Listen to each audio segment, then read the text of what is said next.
Hey guys, my name is Luke Cherry, and I work at the Carlsbad campus at North Coast Church, and I had a thought I wanted to share with you guys today. Um, Back in the year 2000, I was at the Cal Poly San Luis Obispo College campus, and we had a week during my time there that was called E-Week.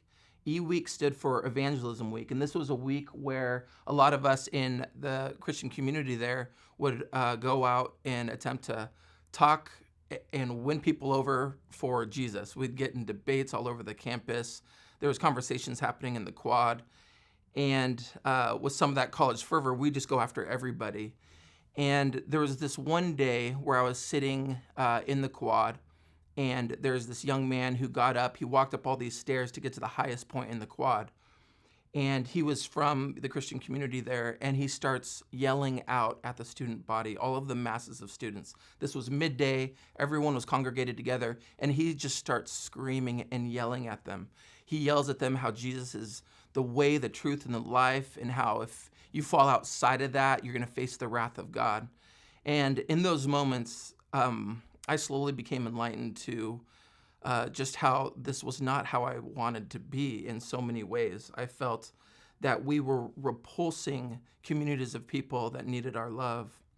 And to my shame a little bit, I entered the fray of this whole week.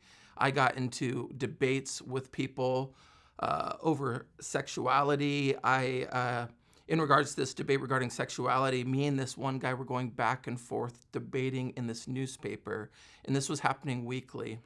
And I look back at those times, and for me, I've been forgiven of some of the ways that I handled these conversations and that whole newspaper debate. But it's a reminder of how communities at times don't need to be talked at, but we need, as representatives of Jesus, to act out love and how we have the ability to reach people in empathy. To me, it affects me today as a parent. There's often times where I realize that I'm talking at my kids. I'm trying to change them based off of strong words. I'll even raise the volume of my words so that they hear and that they listen and that they change, and so I can modify their behaviors.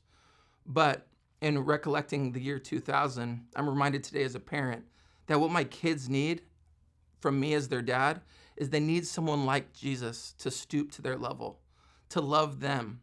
And I just feel, and just sharing with you guys, whatever role you have in people's lives, and for you dads out there, we have an opportunity to showcase to this world how impactful the love and truth of Jesus actually is. I have a scripture I want to share with you guys. This is Matthew chapter 21, verse 28, and this is what it says. What do you think? There was a man who had 2 sons. He went to the first and said, "Son, go and work today in the vineyard." "I will not," he answered. But later he changed his mind and went. Then the father went to the other son and said the same thing. He answered, "I will, sir," but he did not go. Which of the 2 did what his father wanted? "The first," they answered. This parable pops out to me because you got one guy who's talking the talk and he's not following it up with any actions. You got the other guy who isn't talking any talk, but then he follows it up with actions.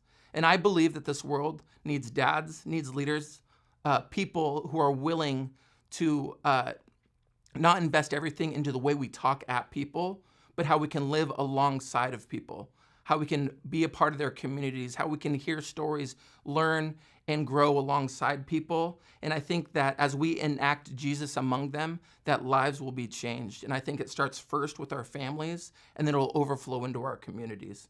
So today, I hope this challenges you that in some level, let's try to be action. Let's try to take steps of love in people's lives and not just talk the talk. So I hope that encouraged you guys. Thanks so much for joining us, Daily Dosers. We'll see you next time.